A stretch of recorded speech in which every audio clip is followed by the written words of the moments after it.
Yeah, we got it. That's deep. Internet connection. I can't have you being too deep because then they're gonna know. They're gonna know something about me, man. They're gonna know that I'm not as. They're gonna know that I know a little bit more than I put on to. You can't be too deep up here, man. Come on now, like yo. I do. I try to keep it real breezy around here. You know what I'm saying? I don't try to. I do have a question about that. So it sounds like it's a cycle, right? So the fifth generation is a cycle that happens over and over again, right? Uh, with you guys' knowledge, is it a way to kind of correct the cycle? Because what we see, say for example, in the Ford family, it seems like they don't go through what we go through as Black people. So is it a way to break the fifth generation cycle, or is it something that's inevitably just going to happen?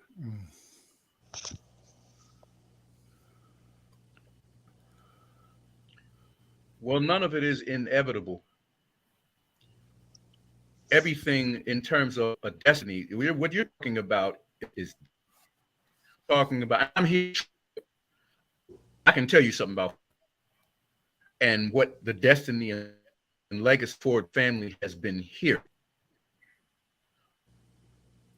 So destiny is something that is created by circumstance. You know, there's different words for the circumstance that we find ourselves in. We can call it fate. Our fate shapes our destiny. What it does is it shows us whether or not we are, if our fate or our circumstances are aligned with our destiny, are well aligned, and they're going to lead us to a different destiny than the one that we had. Now, what's the destiny, or what shapes the fate, or what shapes the circumstance is human will expressed personal choice. Our personal choice is an expression of human will. Will creates our circumstance and then aligns us destiny that we are shooting for or that we believe to be ours.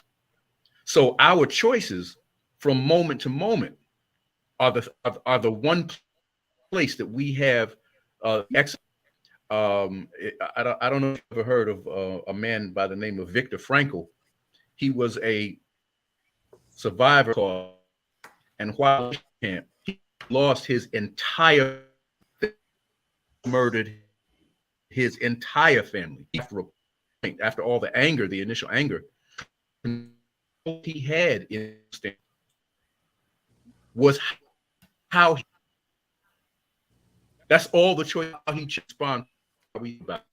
And he said between stimulus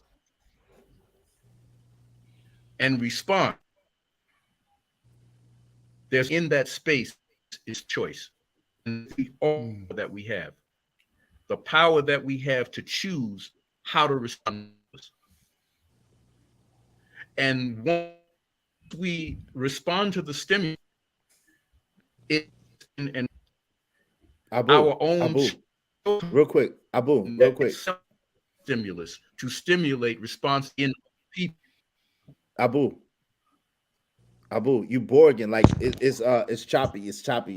Can you go to someone? Because we really interested in what you have to say, but the audio keeps Borging out. Man, do you have anywhere that you could go or another device that you could get on where? Because we really want to hear what you have to say, but it keeps chopping in and out, and it keeps Borging. Or get close to your internet router. Yeah. Brother, on our show, he was I'm very plugged clear. in by a wire. I'm on wireless right now. Okay. Yeah. So I don't know what's going on, but it's right there. You sound real clear, but it was like Borging in and out a moment ago when you was talking. Sometimes it does that, but it was kind of Borging out because we was interested in what you had to say. That was very interesting. Yeah, they really wanted to hear what you had to say. The people really wanted to hear what you were saying.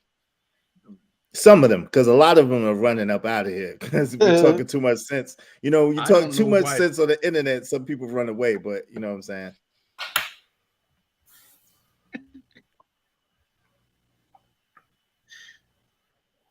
Can you hear me, sir? I don't know because I'm plugged in I'm an Ethernet. I'm not wireless. Oh, that's cool.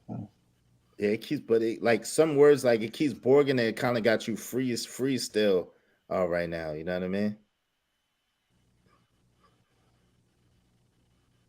Can you hear me? That's nothing.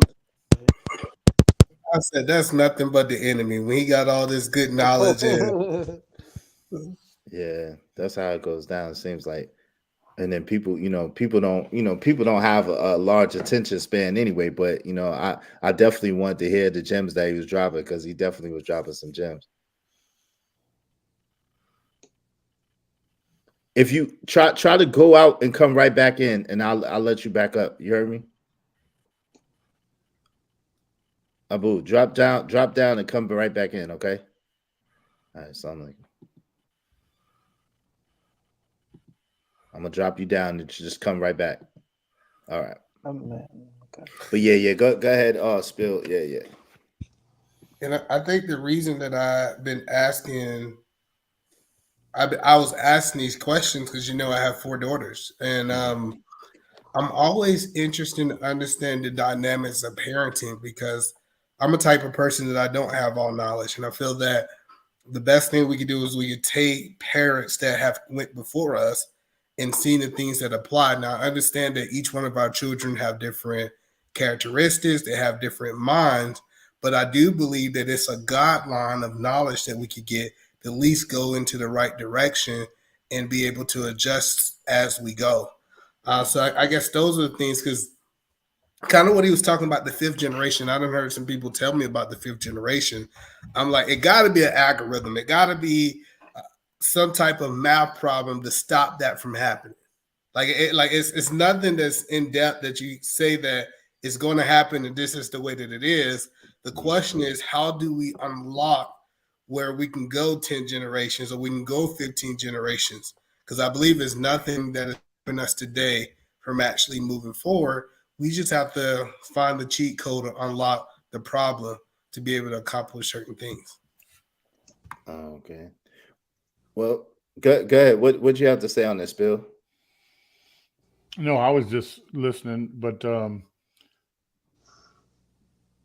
I think that what the young men are saying is right and exact on the fact that about the discipline, the structure, and what's the gentleman's name here with the army shirt on? What I can't see. That's Q. That's Q Wilson, the American soldier. What's up, family? And your name over here to the right, sir? That's Either Man. I Man dropped Wilson. the banner. Yeah. And I'm assuming, what are you guys in your 20s or 30s? You look pretty young. 31, about to be 32. 31, 32. Okay. I'm around the same age. You guys are way more advanced than I was at your age. So, I think that, I don't know your parental background or who raised you gentlemen or what your life struggles were, but you guys are very impressive to be that young and be focused on a podcast like this. For me, I didn't get it when I was your age. I was a late bloomer. And now I'm sitting there thinking, I don't know if Israel can attest to this, that the man Williams, you said about your children, the time goes by so fast. So how do you take that and translate that to the children that, listen, what you're doing now, or what we'd say what we were doing 30 years ago, you're now competing against a world class of workers or intelligent people. So whatever field our children are in, look, I gotta get off because the doctor's back on, right? And he has more interesting things to say than me. But I would just say I'm proud of you, young brothers. This is not a statement per se. Hey, Dr. Rashid, would you care to take over, brother? What's going on, Q? 1 second. What's going on, Q? You know how I think this is all playing out? Did you ever watch that episode of Dragon Ball Z when Trunks and Vegeta was training in a hyperbolic time chamber? And then Trunks learned how to go Super Saiyan and he blew past his father's mind. That's how the new generation are. They already have the skills because they grew up in it. Like how we have to adapt to it, but they already have the skills knowing. That's an interesting thing. I want the doctor to get in here, but I want to speak to that after he gets finished because I don't know if I agree with that 100%. Q Wilson, I think that they have Yo, what they have, well, before you go, Abu, I want to say this. I think that what the younger generation does have is technology, number one, right? But then number two, whereas we had to go and seek a lot of things and we had to go and grab and capture a lot of things, they have it at their fingertips, right? And that's a gift and a curse. And because when you just have it at your fingertips, right? A lot of times you take it for granted and you don't really know what you have and you don't know the value of what you have, number one. But then number two, when you have it at your fingertips, a lot of times you know that it's there, but you don't know how to really yield it or how to really work it to make it be most beneficial for you as a person. You see what I'm saying? Let me go back because that's exactly what I was trying to explain, but I'm going to explain it better. So you know how you and I, we grew up in what, VHS, CD player age and turntable age, and now the kids nowadays are streamers. They don't even know past streaming. We did all of that. We even continue to stream. Back to the analogy, when they was training, it was hard to become a suicide, right? But Trunks learned how to do it on their own without going through the trials and tribulations how their father did. That's what I'm explaining. They got the skill without them knowing. That's an interesting point. What say you on that, Doc? Abu, what do you say on that one? It's the lag. Same lag you hear on my side, I'm hearing from y'all. Wow. Or you hearing, I'm hearing from y'all too. That's crazy. Dang, man. With all due respect, you get one of the most intelligent and men. I'm not using wireless. That's crazy. I hate that. I hate that that's going like I'm that. not, I'm using.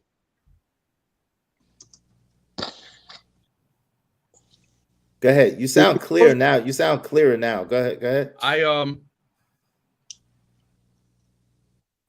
Yeah, he's frozen on my end. I actually my other because it had so many tabs open, and I only have just one open now with y'all. So I don't know what the issue is because I'm plugged in by hard wire.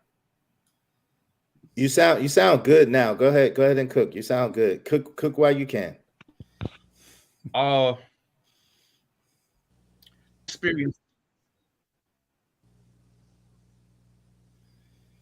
experienced the thing that you were just talking about with the advancement of technology.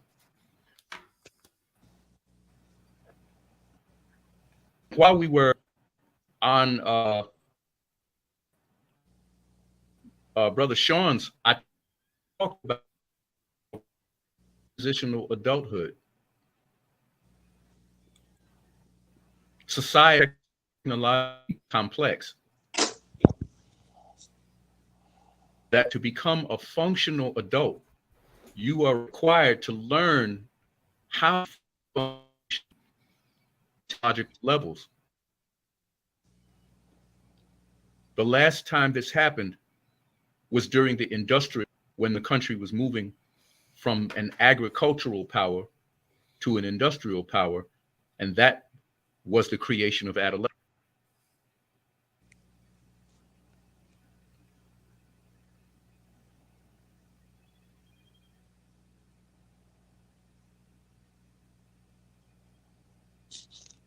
We lost you. We can't hear that. Yeah, nah, we just heard the last thing we heard was industrial the industrial age, and then it created, and that was the last thing we heard, man. Oh my God. You was dropping some gems. I know when you about to cook. I can't cook quite like you. Israel, I'm not trying to promote my page on here, but if they can tune into what we watched tonight, man, he went on for 2 hours of just. And man, listen, you could definitely promote your page. Definitely promote your page and put your link in the chat, and y'all subscribe and watch that interview. You know, I'm sure it was a deep, profound interview, because I know definitely how my Abu rocks. He brings it. Angryman, what's good, brother? Yes, I just came back in the room. I thought that's who that was. Salam alaikum. Wa alaikum salam, but I think he's talking to Dr. Rashid. Yeah, I don't think he can. Is he frozen? Yeah, it's like he got a lot of bad connection or something's going on. I don't know what's happening. Angry thought- Man. I thought that's who it was. I thought I wasn't going crazy. He sounds like Denzel. Angry Man, let me say this. In all my years of living, tonight was probably one of the most profound. Not only did the brother speak about subjects, but he mentioned names, dates, resources. You know, a lot of us speak in generalities and say, hey, this is what the truth is.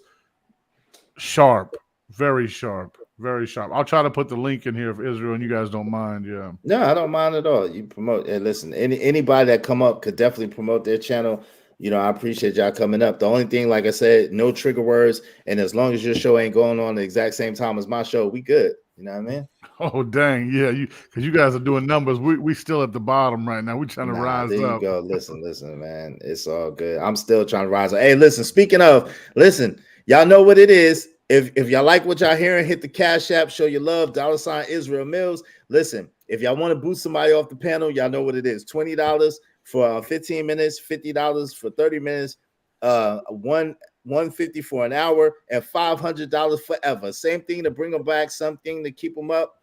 You know what I mean? But listen, just show your love, show y'all support through the Cash App, $ Israel MIllz. We really appreciate y'all. You know, y'all could have been anywhere on earth, but y'all chose to be here with me, and I appreciate it. You know what I'm saying? We're having a really dope conversation. I hope that that Abu's internet could get right so we can really hear what he was saying, because he was dropping some gems on us. How you doing over there, Abu? You good?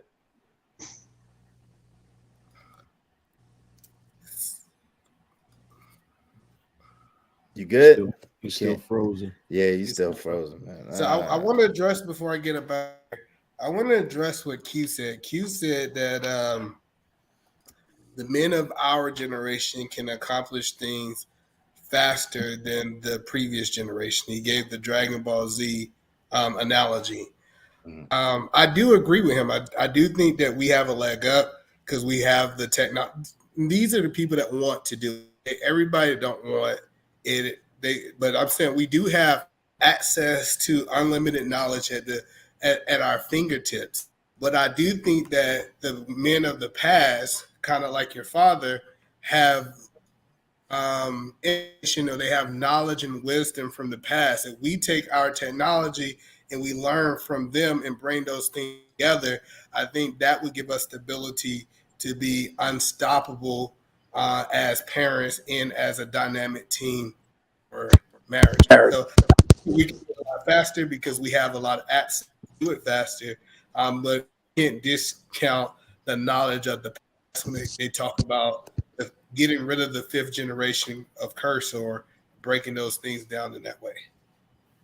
So what he was talking about, he was saying that the same way that the industrial era created adolescence, so has the technological era created what's called transitional adulthood from about 18 to 29 years old. So that was the point that he was trying to make earlier. So he said that in the back chat. We appreciate that. So look, Angry Man. So you see this? I don't know. You know. Take that down. There's somebody trolling. Okay. And Angry Man, I was given an analogy from DBZ how Trunks turned to Super Saiyan Instant and shot Vegeta when they was in the hyperbolic time chamber. That's how I was given a reference of how today the kids of today is easier for them to get stuff, and it took us years to train and master it. What you mean? You mean future Trunks or kid Trunks? Kid Trunks. Oh, one quick second. Hey, salute to Sheldon, man. I appreciate that. He said, salute to the Gen X go getters, y'all. $100,000. Yo, thank you. I appreciate you, Sheldon, for the Cash App. Thank you. Go ahead, Angry Man. No, I was asking him which one he was talking about.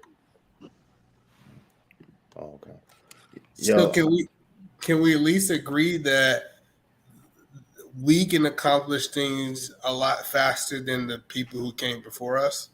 Faster isn't always better. So because at that time, you know how they grew up, they had to research and find the knowledge, and how we just have it in our hands. You know, that's the difference. Look, you look at the first Creed movie, right? Adonis could fight. He had a natural talent for fighting.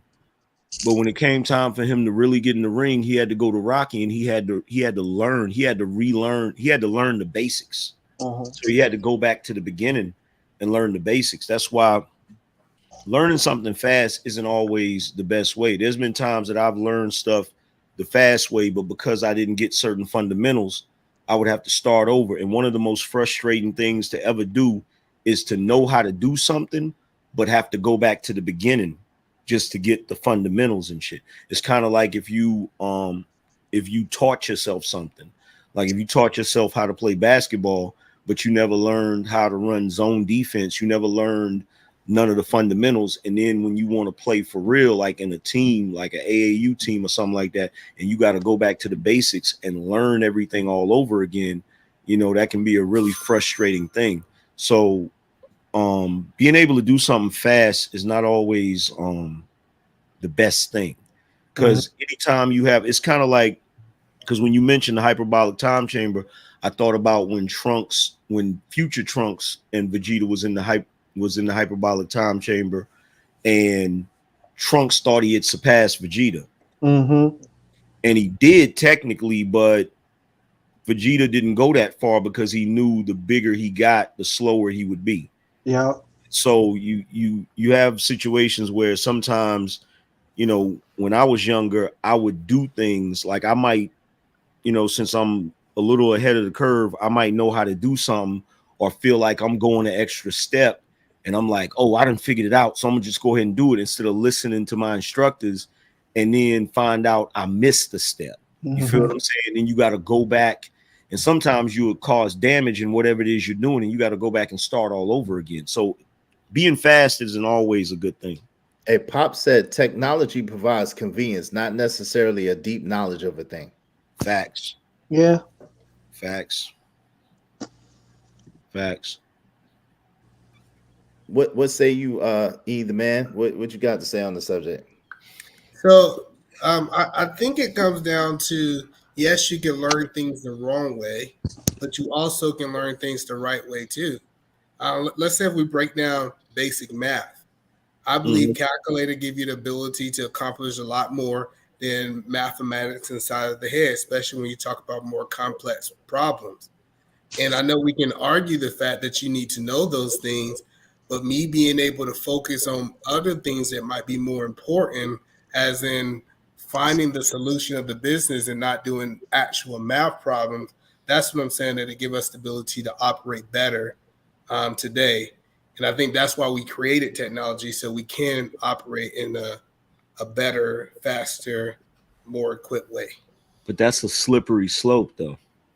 That's a really slippery slope, because you have kids nowadays that have difficulty spelling because of the simple fact that they got spell check on everything. They even do these videos on YouTube where they ask just basic questions like, how many states are there? And a lot of kids don't even know how many states there are. You know what I'm saying? Like, because they live in a world where any answer they need, instead of them having to go search that answer out in a book, they can just type it into Google and get an answer back. You feel what I'm saying? Yeah, I just agree just nowadays that doing things slow is not always the way. I think that we have to embrace doing things faster. It equips us to do it, especially when we look at it. It gives us the ability from a business aspect to be able to make money faster. I think I embrace technology, but I do want to give the caveat that I'm young. I've always lived with technology too. Right. And see, that's the thing, either man, the problem with it is this, like Angryman is saying, it is a slippery slope. So what happens is when you're always looking for the faster, most cutting edge, most cutting edge, eventually what you do is you drain out all humanity, because the truth of the matter is human beings do not operate at the same speed or the same rate as technology. So eventually we're gonna outsource ourselves. We're gonna put ourselves out the more technologically advanced, and we see it coming. I don't know why we don't see it coming with all this AI. I don't know why we don't understand that. Yeah, while it could be efficient and while it could give us some benefits right now, the more that it develops and the faster that it develops, the less need that we're gonna have for human beings. Well, I don't think we're getting that close. And the only reason why I say that is because our perception of AI comes from the Matrix, Terminator movies and stuff. And you got to realize, like, technology still hasn't caught up to the human imagination. You feel what I'm saying? And the reason why I say that is because I use Chat GPT, and a lot of times Chat GPT can be real stupid. You know what I'm saying? Like, I have to, so there still has to be a human component in it, even with the art generated AI, right? The AI that generates art, it's certain things it can't do. It can't really draw hands well. It can't really put writing in the photo and stuff. So it's a lot of stuff that human beings are still needed for. I think we're a long way from that, but I get what you're saying though. Well, so you really think that we're long? Listen, so and again, it was a movie, right? And so but I'm using it as a point of reference. When you go to the Age of Ultron, and you have Tony Stark, who created Ultron, and then Ultron was a certain narration, and then he evolved, and then he evolved again, and then he evolved again, and it was a very short period of time between the time they evolved, because what happens is with AI, with all this computer learning, with all this stuff that's automated, that's online, it's going, and they don't take the same amount of time to learn. They don't take the same amount of time to digest the information that a human being would take. So Pop said the technology is invented by the elder generations, right? That's the point I was going to make to you, Either Man. Technology is invented by the elder generations, but they know what problems were being resolved by the technological advance. The danger for the younger generations is that they have experience for insufficient experience with the problem that the technology addresses. They have no background or foundation for the original problem. So you understand what he's saying when he says that? Yes. Yeah, but see, the thing is, look, here's my belief, and this is just my personal belief, right? I don't believe man is as good an inventor as God. Of course not. Absolutely not. So I don't believe that, even though we can make computers that can calculate things super fast and can even communicate with each other, I think the concept of taking that computer and putting it inside of a machine that looks similar to a human, like a cyborg, and it be able to function and move and react and all of these different things and operate on its own the way a human operates, I just don't see mankind in this era, if ever, being able to do what the way we animate, the way we move, the way we operate, think for ourselves, and have a code or morals that we live by. I don't think that man is going to be. I don't think man can do that. I agree. What say you, Pops? Abu. Can you all hear me? You know? Yeah, we can hear you. Yes, sir. Go ahead.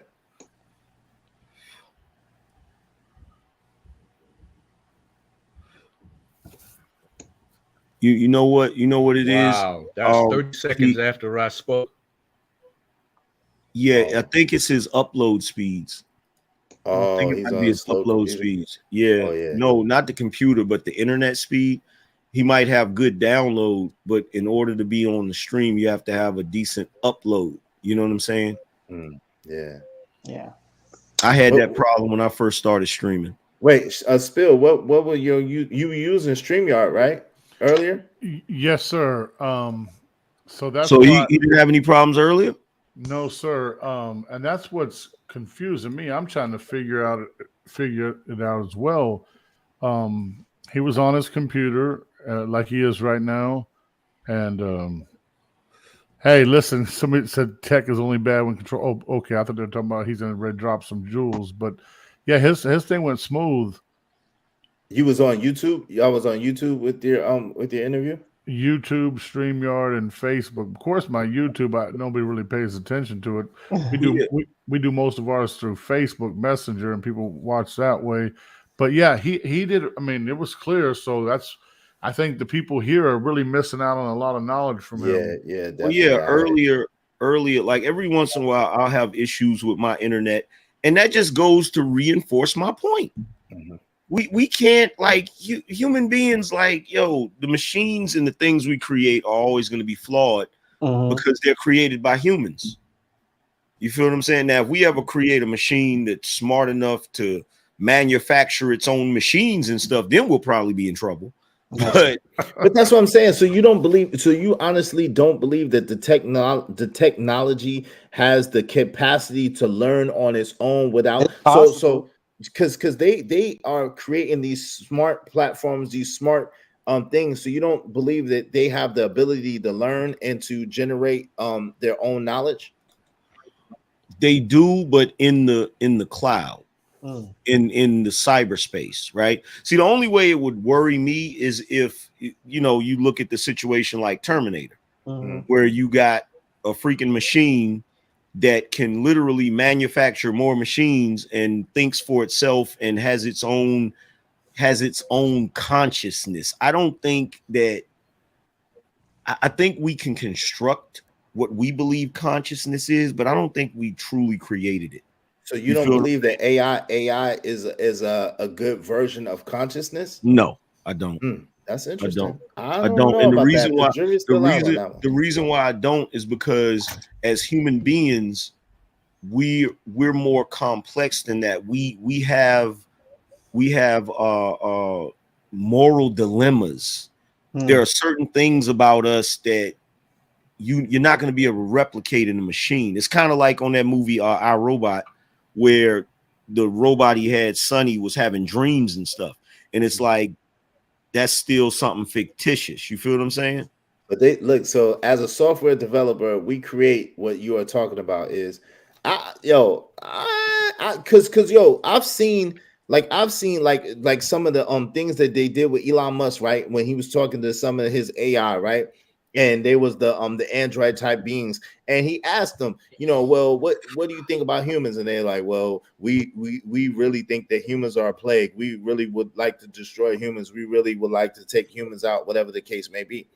I think that ain't no cap. I think that's really, you know what I'm saying? They're thinking on their own. I don't know how long it's going to be, but I don't think it's too far. I think that this is what I really think. I think that whatever technology that they let the public know about is at least 30 years behind the technology that they really have access to. I really believe that. It's at least 30 years behind the technology that they actually have access to. And the reason why I say that is, think about this. Think about the cartoons that came out before when we was young. Think about the Jetsons. Think about what was the other cartoon? It was the Jetsons. It was Dick Tracy with the cell phone watch. The little spy things. They had a lot of these technological advances that we enjoy now. They had them a lot in the cartoons and in movies and stuff like that. But we did not really have nothing close to that in real life, right? But here's the thing. You never underestimate the power of stupidity. Human beings are, it's kind of like, if some scientist does come across something that will be extremely dangerous to us, it'll be by accident. Well, let me ask you a question. It ain't going to be by design. So with that said, you don't believe that there's a such thing as another beings that's outside of human beings that we have contact with? You don't believe that? Oh, you're trying to go down the rabbit hole. No, now I'm asking you because you read the same book that I read. You know where I'm going. I know for a fact you've read the same book that I'm talking about. So you think that that's fictional? I don't really want to go into that. Right. Okay. In the Because fifth hour, I don't want right? to go all Yeah. the way into that. I I know don't really that. want to go all the way into that because all I know is truth is stranger than fiction. Mm-hmm. And I don't really want to speculate on something where we're going to start going, like, we can talk about AI because AI is a real thing, but I don't really want to start going into stuff that people would think is fictitious and then be giving my opinions about something that I can't solidify. I got you. That makes sense. I got you. Because we could go down, like, every once in a while I'll go to Uncle Tom's show on Wednesdays when he has his conspiracy nights and we just talk about all of it, but it's speculation. Like, I don't know. As far as we know, if we're really speculating, there could already be cyborgs walking around here. You know what I'm saying? But if there were, and the world is still spinning like normal, what does that say? Right. But what about that short that you dropped? You dropped the short, right? With the man with the portal. No, with the portal. You don't remember that? I think that was in Mexico. Where the man had came, he like appeared out of nowhere on the street. Yeah. And I think it was like in Mexico or somewhere. That could have been like, see, that's the other thing. This is why, like, when we look at videos, a lot of them videos come from TikTok, right? And I've seen some wild shit on TikTok, but you got to remember, we also live in a day and age of CGI, and graphics and all types of stuff. And when I see stuff like that, sometimes I think to myself, wow, what have they been hiding from us? But then I also think to myself, what if this is a deep fake to distract us from what's really going on? Right. So it's so many different thoughts that, I start feeling like the whole thing that my grandmother said, which is an idle mind, so I don't like to delve into too much of it. Like, the older I've gotten, I try not to go into stuff that I can't really substantiate. I try to stay away from it because you drive yourself crazy trying to, like, nowadays that everybody's posting all types of stuff. Like, I seen people post pictures of freaking Bigfoot. You know what I'm saying? That look real. You feel me? But I'm not gonna sit there and be like, oh, that's definitely real. Like, no, I'm not even gonna go into all of that.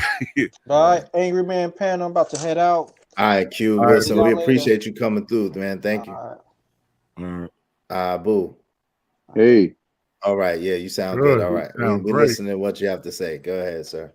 All right, I appreciate that. I really appreciate you all bearing with me. It is my uploading because I'm on a business connection. Okay. And so a lot of the entertainment stuff, I don't pay for the ability to do what I don't need to for business. So my line doesn't really support this. So I'm on my phone now. Okay. All right. So now what I was trying to type and my laptop was even locking up just me trying to type in the chat was I did think of Angryman. I'm sorry, I don't know your actual name. But it was something you were talking about as far as I'll move real quick. We only using Angryman, Spill with Spillman, and Israel MIllz on the streams. Okay. Okay, I got you. All right. I got you. Good thing you pull my. Yes, sir. Yes, sir. He's the Angryman, sir. Your son, God rest his soul, man. Allah grant him paradise, was the one that gave him that name. Yeah. So I understand. Yes. So I understand. But you referred back to a movie. I don't recall which one it was. Isaac Asimov, iRobot. And not for nothing, for those who may not know, Isaac Asimov, really, there's an authority right there. That man was a scientist and a philosopher, not just an entertainer. So there was something to be said about his viewpoint. It was a very well-informed viewpoint. The movie that I was actually thinking about, and I was going to recommend to you if you have not seen it, any of you, is Blade Runner. Okay. The original Blade Runner, because that movie actually dealt with the question of what it means to be human. what it means to be human. What is the difference between a human being, the consciousness that a human being has, and a really, really well constructed automaton? What's the difference? Can an automaton have conscience, not consciousness, but conscience?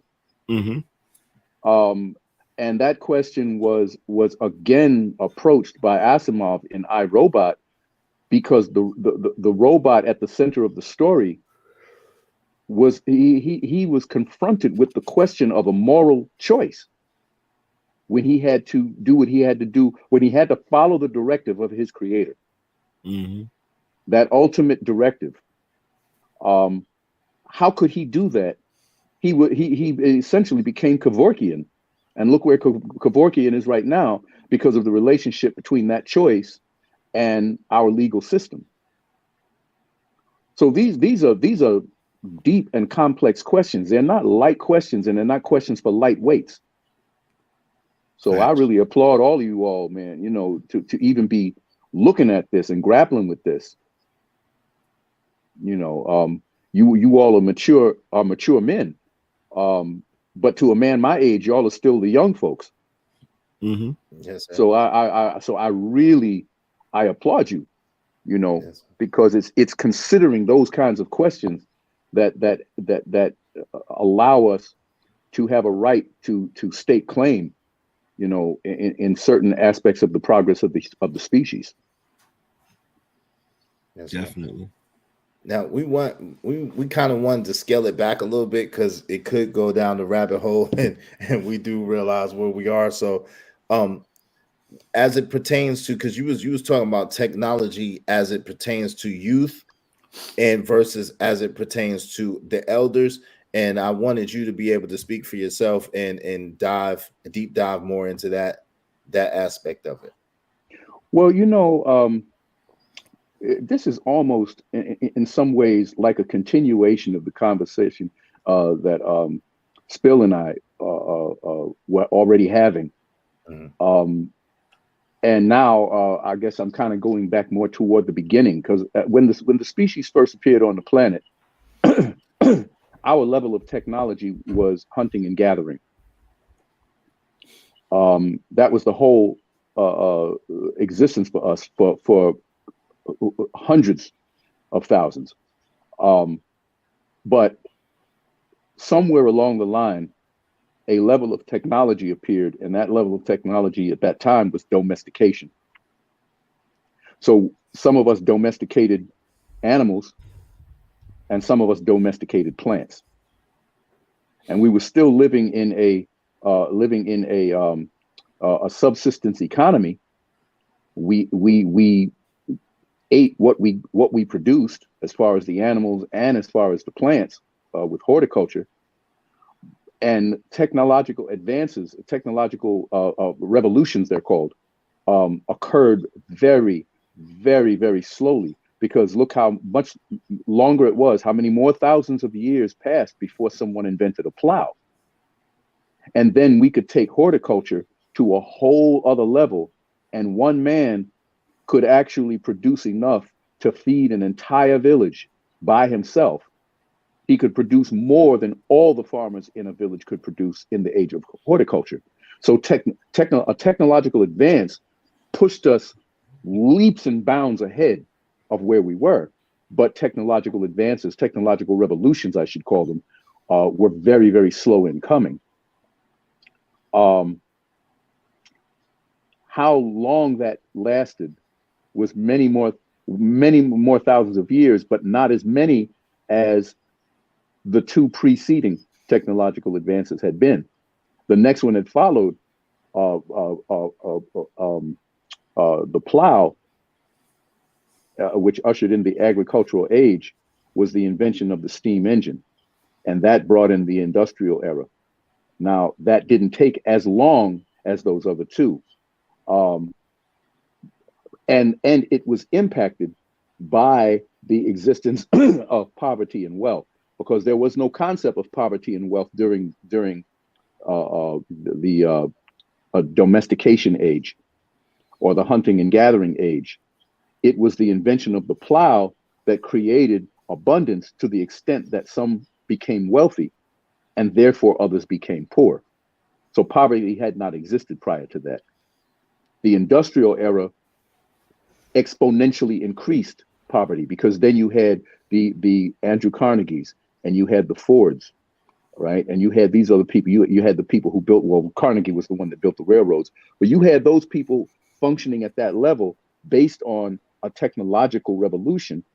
Now we are at an age where it has been the invention of the microchip, and our technological revolutions have accelerated in terms of how fast they happen one behind another, because it wasn't that long after the invention of the microchip that we then began to talk about bionics, and we began to talk about genetic engineering, and the moral questions that follow behind each technological revolution are as profound as the advances themselves. And so now we're at the threshold of questioning what even makes us human. What's the difference between our brain and a supercomputer? Because this phone I'm holding in my hand, the capacity that this phone has, the computing capacity, used to take up an entire room, an entire apartment could be filled with the mainframe and supporting structure that this phone can do in my back pocket, or this little thing in my ear can do. And how much more advanced can we do? What we're really doing is we're narcissists. The God, I don't mean the mythological narcissist. I don't mean a narcissistic person. I mean that the Greek mythology of Narcissus, he fell in love with himself. He was replicating himself in the lake. And that's what we're doing now. We are considering, and I say we as to speak of the collective, because I'm sure not doing it, but the collective humanity is trying to reproduce itself. And when it shows its conceptualization of the difference between itself and its creator, you just have to look at the Sistine Chapel and you see the representation of someone's conceptualization of God touching the finger to the conceptualization of the self. And those of us that dig deep enough into the spiritual literature come to realize that we're the God we portray. All societies represent their gods looking as themselves. If they cannot see themselves in their God, and if they cannot see their God in themselves, then their religion is a failure. Well, except for black, well, we have to address that. Except for Black Americans, we don't have. Yes, you did, sir. Absolutely. And I'm gonna let you rock in a second. You absolutely did. But except for Black Americans, to Angryman's point, which I'm gonna let him get to, you know, we don't have a representation of a God that looks like us. We've been fed the representation of a Esau, a Yahshua, a Jesus that is blonde haired, blue eyed. You know what I'm saying? A European. But go ahead, Angryman. Angryman has some profound thoughts on this. I'm gonna let him go. No, I was gonna say, one day I was doing a live stream and it came to me, is that one of the possible reasons that Black people in America have had so much difficulty, because we're one of the only groups where not only us as men, but our women, our children, when they go to church, when they go to Juma, when they go wherever they go to worship, their deity does not look like the representation of the men that they are meant to follow in the physical world. Like, is that like, I've thought about that a lot. Like, is that one of the reasons why we have so much difficulty? You know, it's one of those. I didn't mean to cut you off. No, go ahead. My bad, sir. Go ahead. No. You're good. I'm trying to make sure I'm still in line. Let me give you something that I hope will speak to that in a way that really brings it home for all of us. When you look at your computer screen and you look down, well, for most people, they put their taskbar down at the bottom. And when you look at that taskbar and you bring your eye all the way over to the right, you come over to where you can see the indicator or the icons for whether you're online. If you are, how you're connected. Is it by Ethernet or is it by wireless? You can see your volume. You can adjust your volume there, your calendar, your clock, all of these things.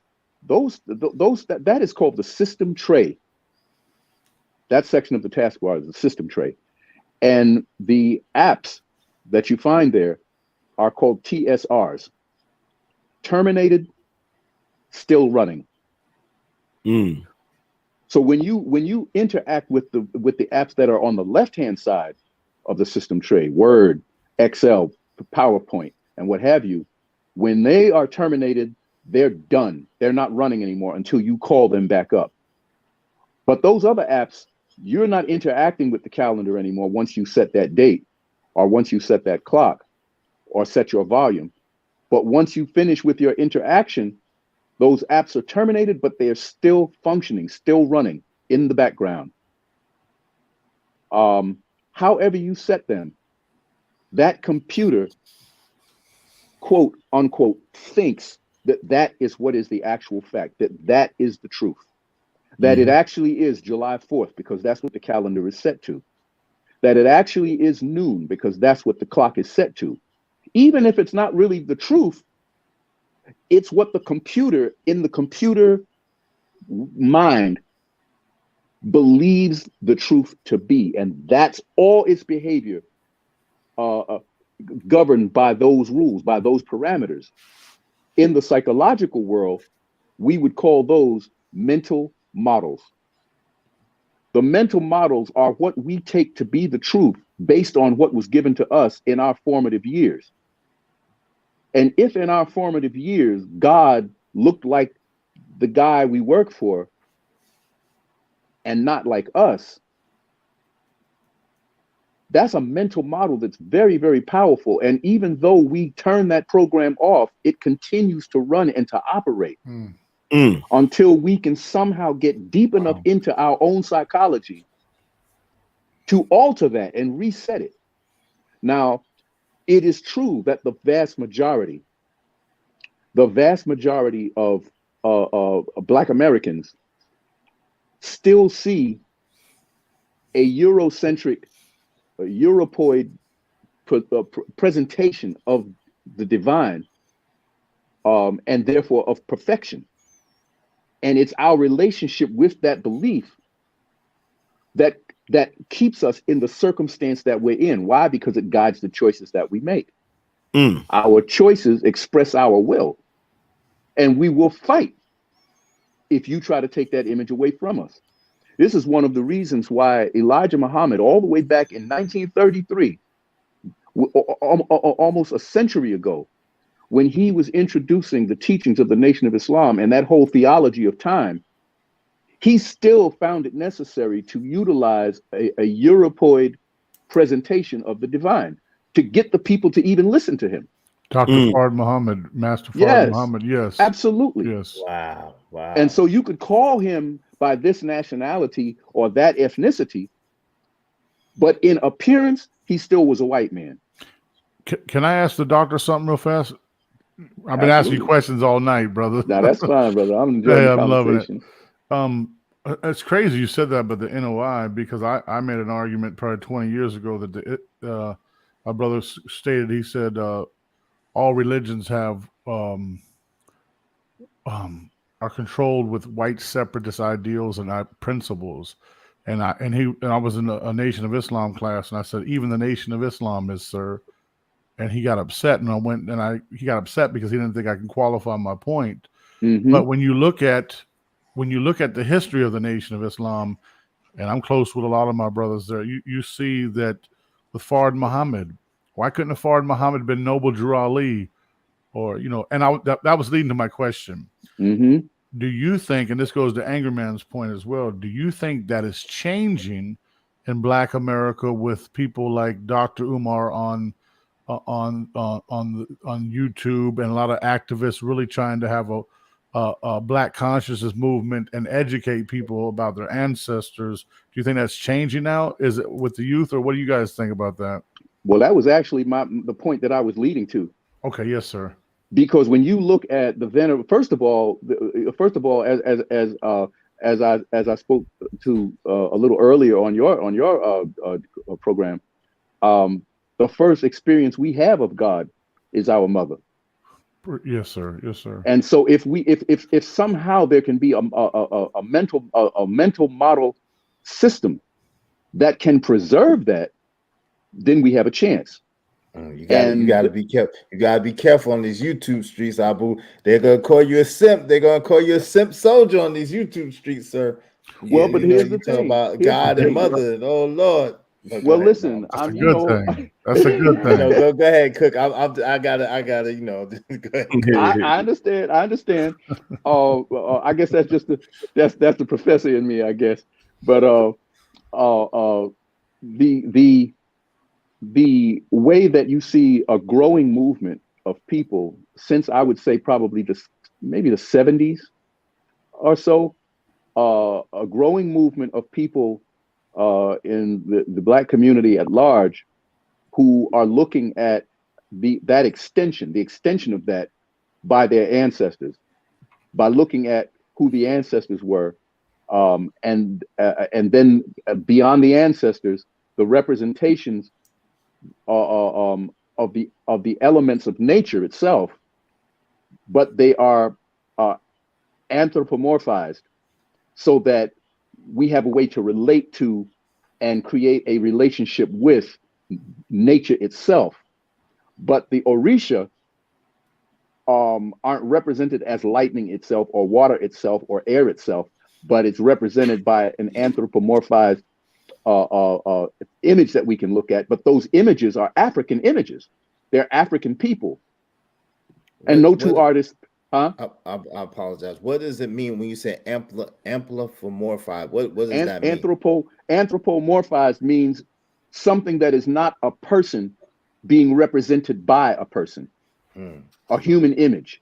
Okay. And shout out to Brother Malika. Brother Malika sent a cash app, said, thank you for sharing your pop's wisdom, and salute to you. But yes, sir. Go ahead. We're listening to you. So there is beyond the natural creation or the natural phenomena is the creator of that.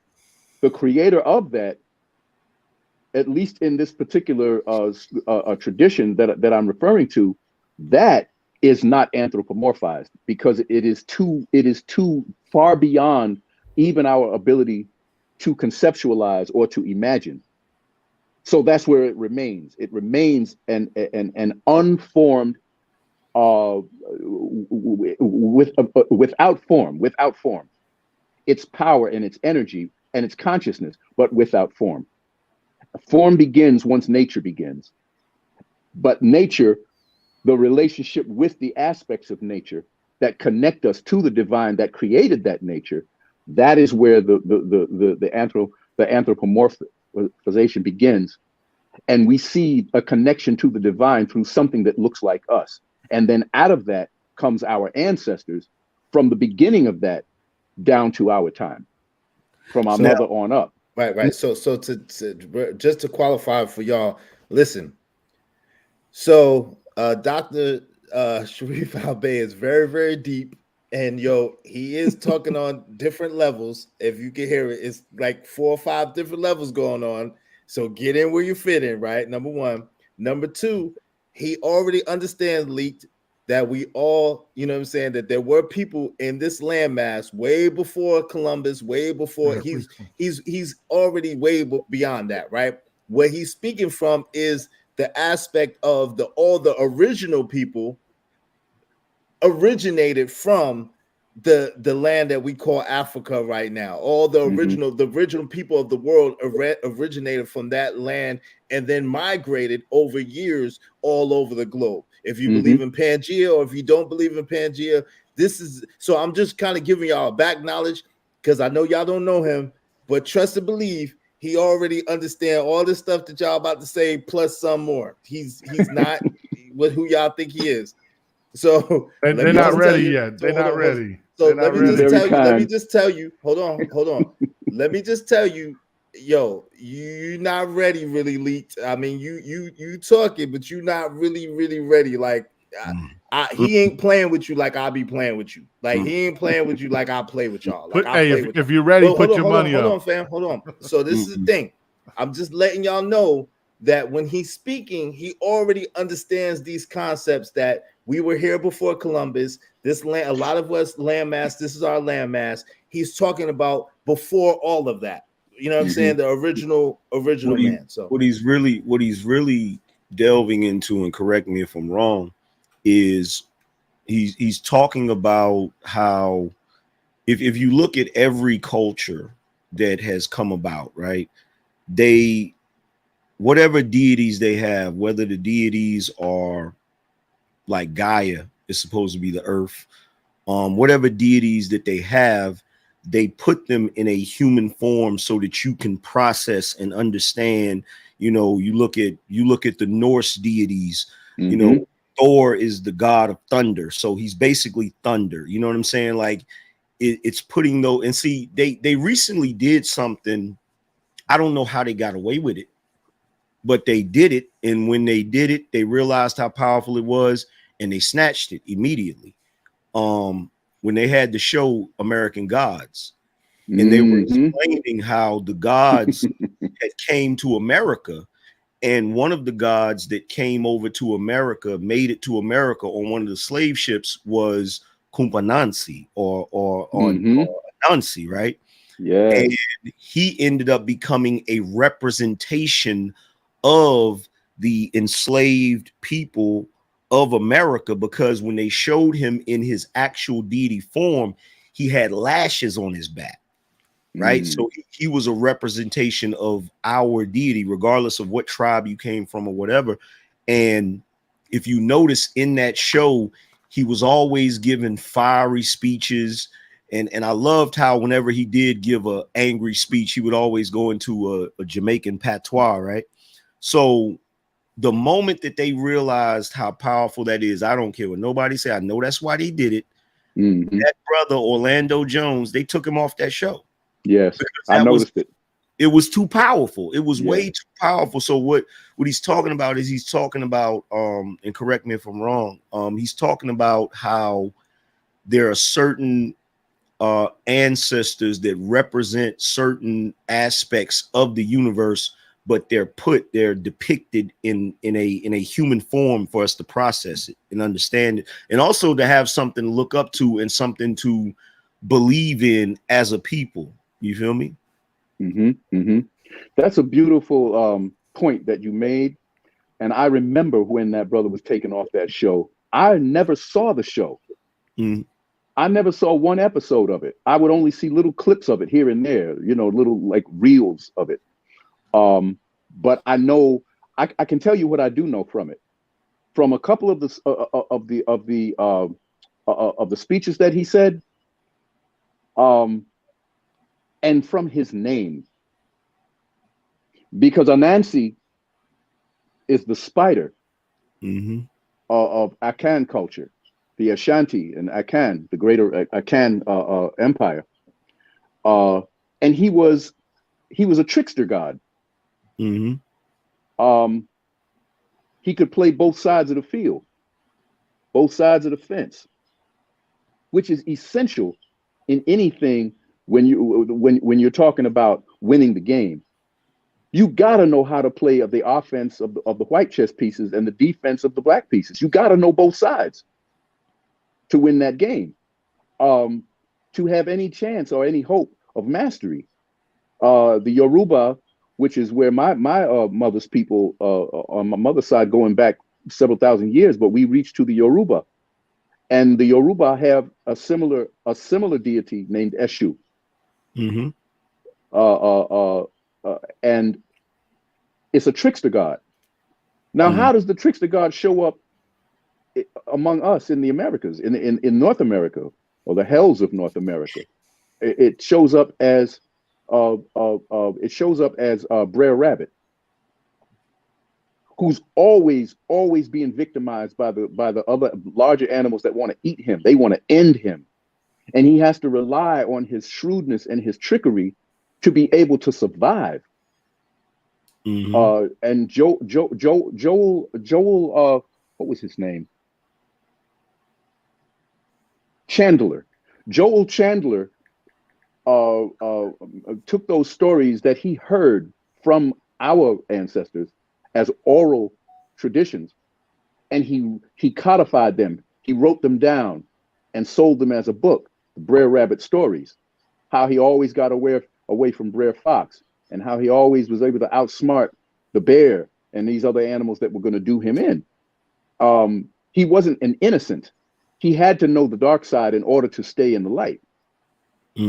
So he was the master of the crossroads. The problem with that character that Orlando played is that it was going to start waking people up and having them look to the source. You know how you see when you're doing a literature review for a research paper, you're talking about looking back to the sources. How do you validate your theory? You validate your theory by being able to see the information in the literature where other scholars before you have found enough information that you can put and piece together these pieces of information together with what you yourself have observed, and then you can advance your theory and have it stick. Well, that's what we were starting to do.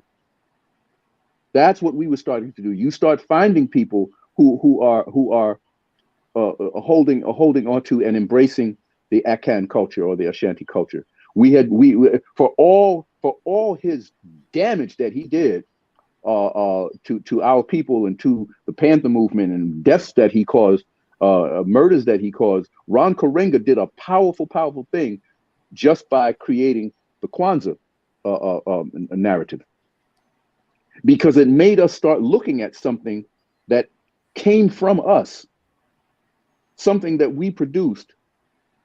And I don't mean limiting it to the Kwanzaa experience. I mean the Kwanzaa experience was the trigger, not the gun. The gun was the greater collection of African cultures and the spiritual traditions that come with all of that. And we were starting to make a connection between that and us, that and ourselves. And now you find a lot of people are connecting to various cultural traditions, spiritual traditions out of various African cultures. And we're seeing ourselves in the divine, and we're seeing the divine in us. And that cannot be stopped. The tide is already moving now. But that's what they were trying and hoping to put a stop to. I was surprised to see certain things in Black Panther 1 and 2. But I'm gonna tell you, I was very glad to see it. I recognized a lot of things out of my own spiritual practice. That movie, sir, did you notice what two civilizations it represented, in your opinion? A black civilization and, for lack of a better word, a brown civilization? So if you think about that, now we're drawing the connection between the Mayans, the Incas, the Aztecs, Africans, being a connected group spiritually and physically when it comes to the Americas. Is that something you'd like to expound on, or? Well, I'll give you an example. The people of the Mayan and Aztec cultures were, in terms of their ancient lineage, before getting here, before getting across the Bering Land Bridge or the Ice Bridge, were who became Asian. So that's why you can look at a lot of Latin and Hispanic people today, and they look Asian. Well, those people came into contact with those of us who were more Africoid in physiology and physiognomy. here's the thing. I don't know. Can you all hear me? We hear Yeah. you great. We hear So you. we hear you well. Okay, because Yeah. my earbud just died and I'm on my phone speaker and I wasn't sure if you could hear me or not. Yes, sir. We hear you well. Okay. I mentioned them because I happened to run across in my reading today. I can't really remember how to pronounce his last name.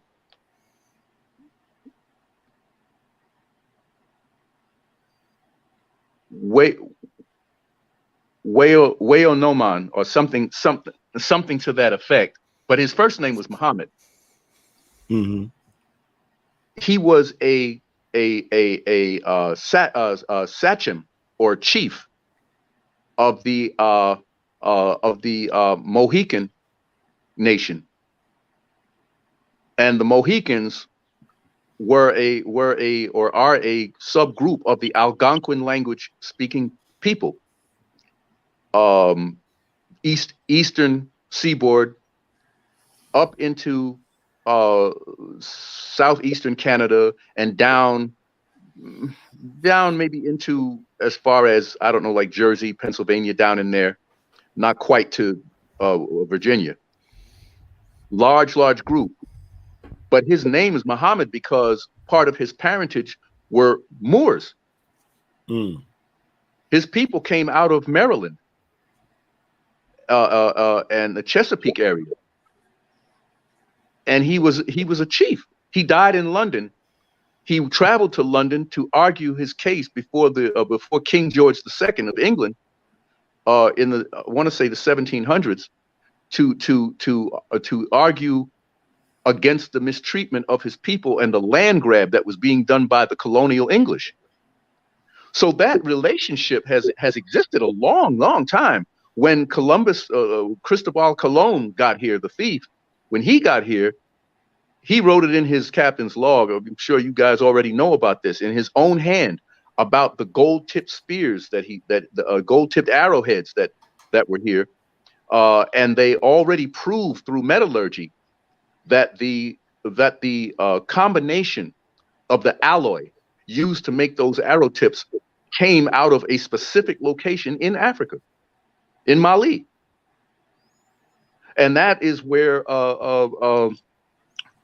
Abubakari launched a 2,000 ship flotilla to come to these shores and put his wazir in charge and said, if I don't come back, you're the next Mansa. You're the next emperor. And that is how Mansa Musa got to where he is or was. So yeah, I mean, there was already a lot of interaction and interrelationship and intermarriage between the black and the brown. Matter of fact, I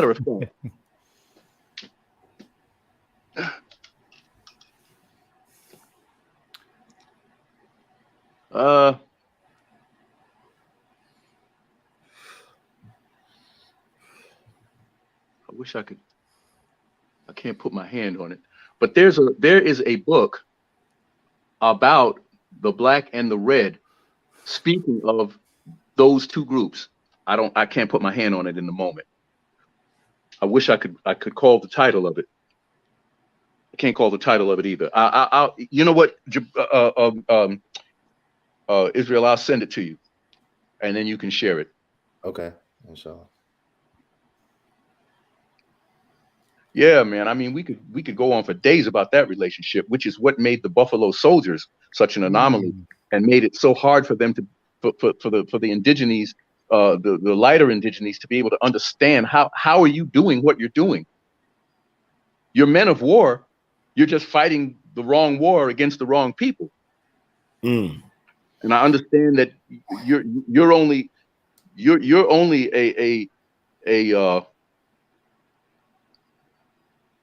a cavalry, you know, you're not even a whole regiment, but you know, you can't fight the whole army by yourself. But I don't understand how you're doing what you're doing to us, because you all got essentially the same history in certain respects anyway. So this is really weird. This is a weird warp in time and space, what you're doing. Is the name of it? Lonte TV brought up. Is the name of it The Feather and the Fez? No, but that's a really interesting title that I'm going to sure look up. Thank you for sharing that. Israel, you see Black Hawk keeps asking a question.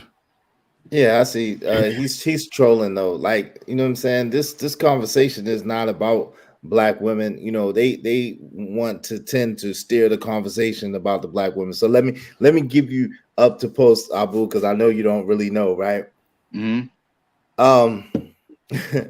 So in these spaces, the current conversation is about, you know, the black woman and how the destruction of the community is due to single parent households and single mothers, and how the black woman has not really done a good job of taking care of the community, taking care of her children, and that's why a lot of things are out of order.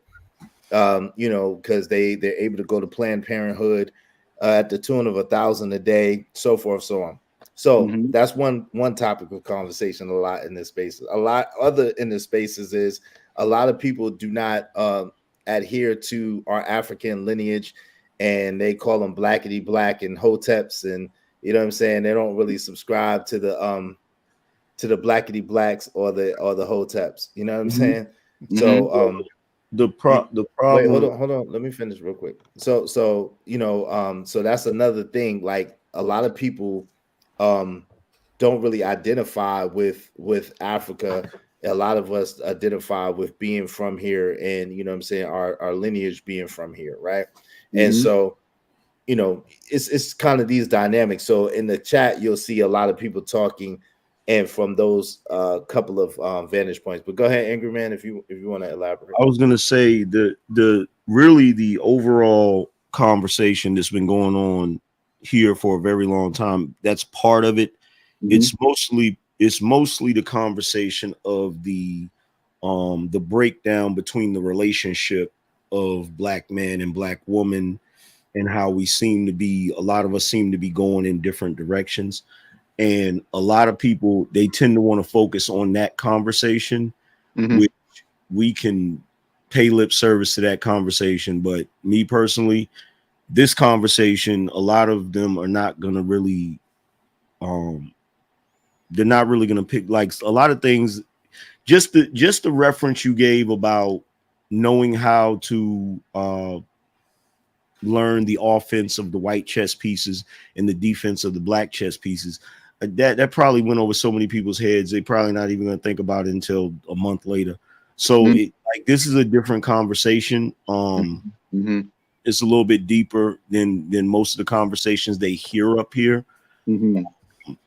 Me personally, I'm loving it. I feel like it's 99 again. You know what I'm saying, Jabir? So like here's the thing, man. Like that conversation, they're gonna beat that horse until it's into sand, you know what I'm saying? But I prefer this conversation right now, for real. Yeah, no doubt. That's an issue of trying to cure the disease by easing the symptoms. She's not the cause of all that. That thing is just as old as when Daniel Patrick Moynihan, who was an advisor to President Nixon all the way back then, and wrote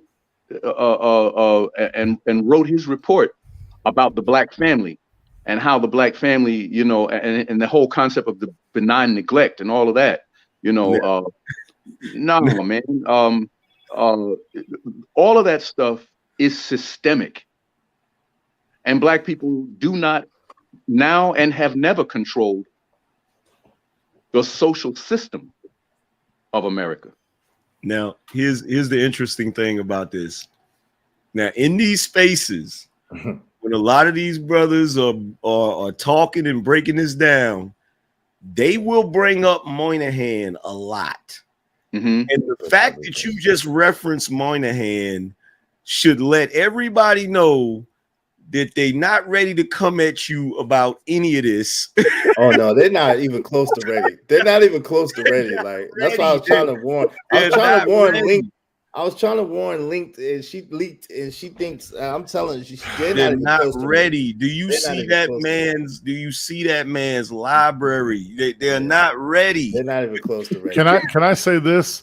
I've been in the company of Imam Khalid Grigg, the Honorable Louis Minister Farrakhan, Randall Robinson, a lot of great white and black scholars, from Jews to Christians to Muslims.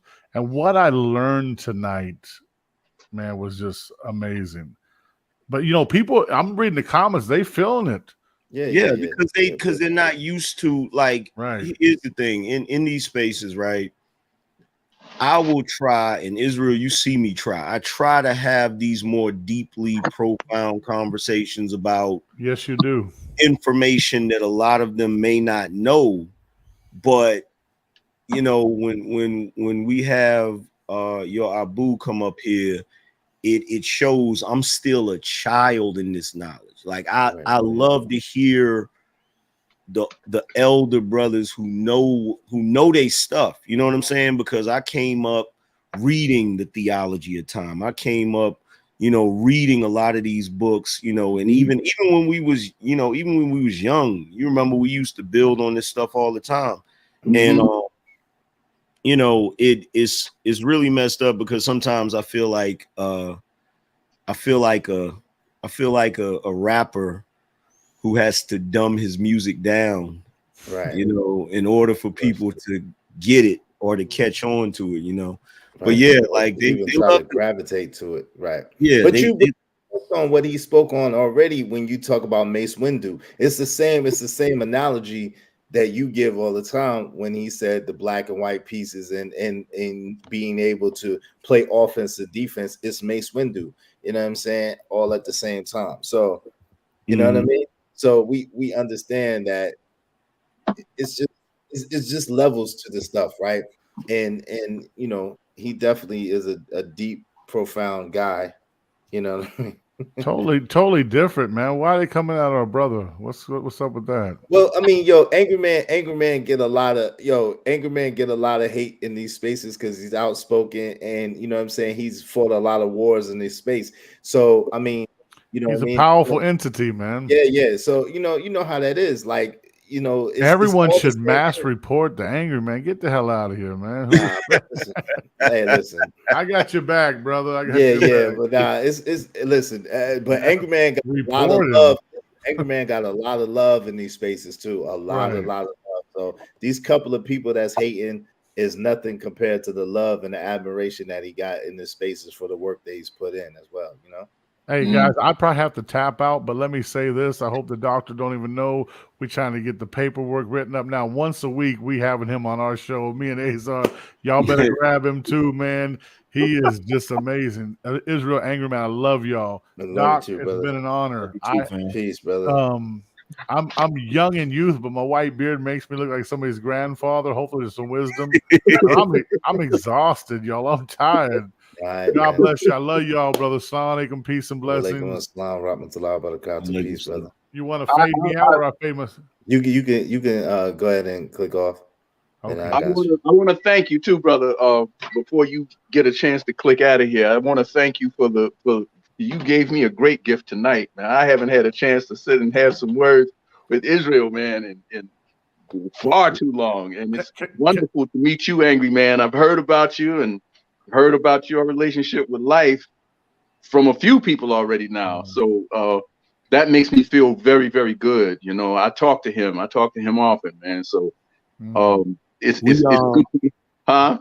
We actually, I think we actually met briefly at his at his memorial. We met briefly. I didn't have all the beard and all of that.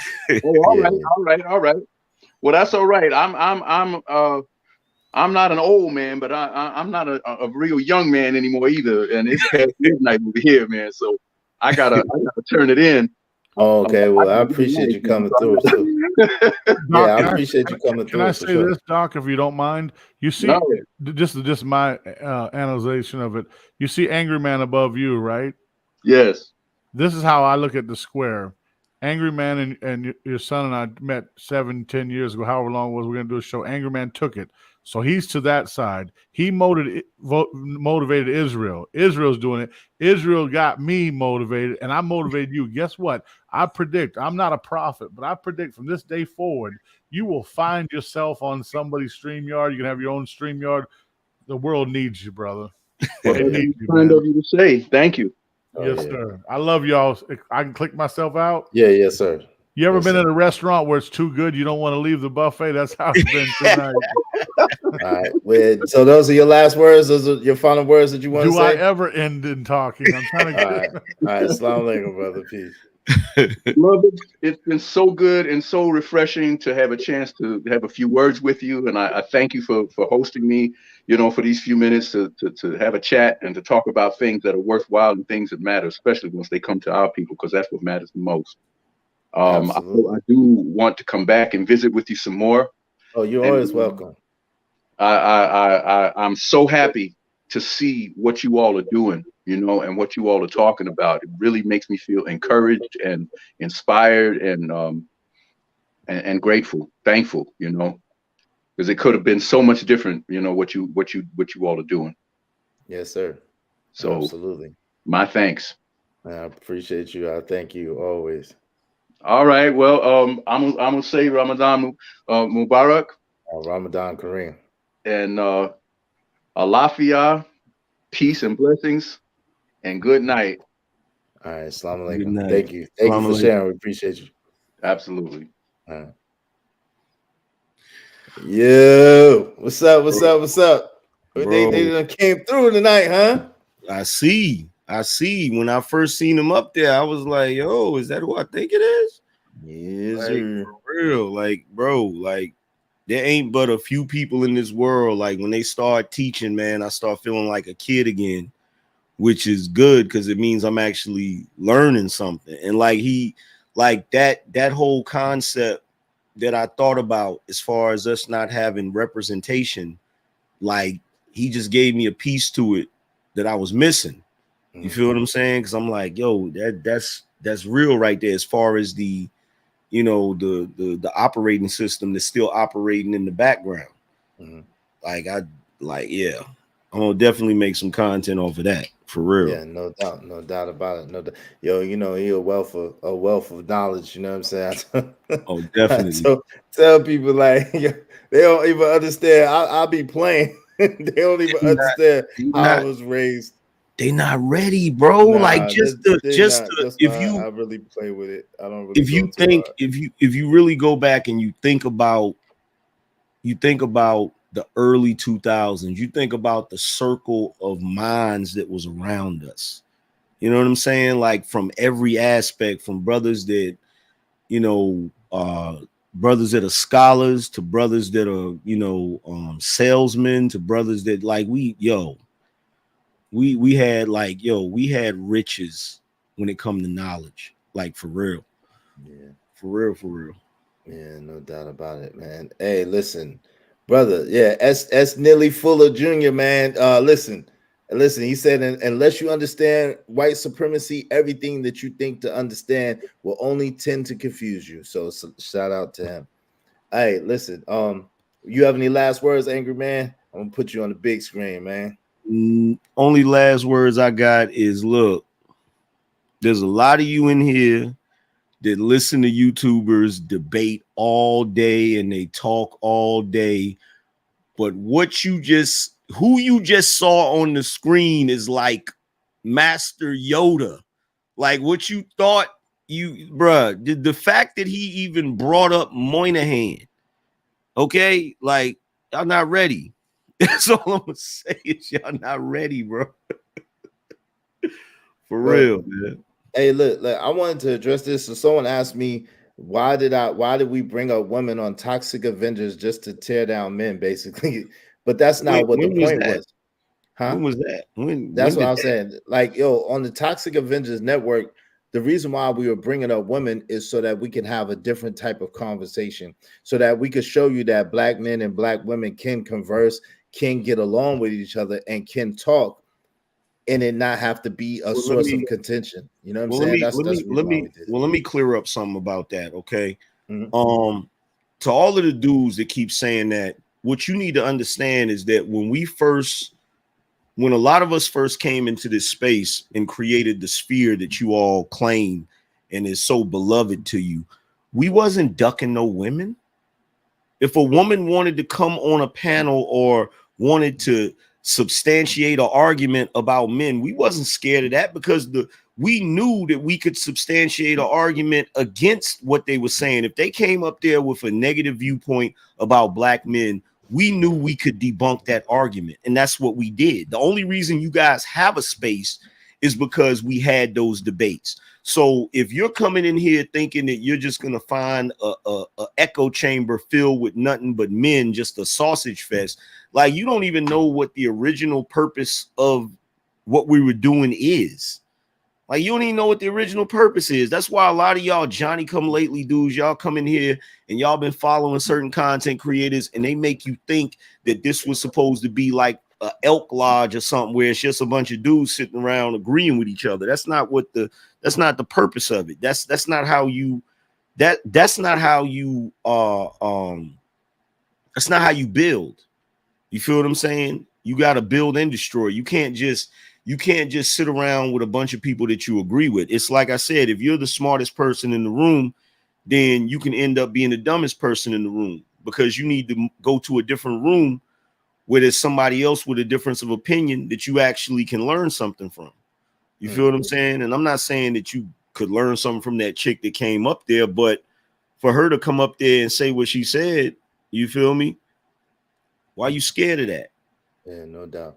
And look, he doesn't have a page yet, but I'm gonna try to get and see what his schedule is like, and maybe get him once a week to come on my show and chop it up with me or something like that. I might see about that. You know what I mean? If y'all like that content and y'all like what y'all are hearing, I might try to see if I could get him to come up more often, and we'll have some more deeper, higher level conversations, because we're definitely capable of that. Angryman and myself are absolutely capable of having deeper, higher level conversations. The brother Spilman is as well. You know what I'm saying? Yeah. As the good doctor, you know, he's a brilliant brother, to say the least. But yo, listen, I want to thank everybody. Yo, Angryman, I definitely want to thank you for coming through and blessing the panel tonight. You know what I'm saying? Spill with Spilman. Abu, you know, I appreciate you. Thank you for coming through. Sean, man, thank you for coming through.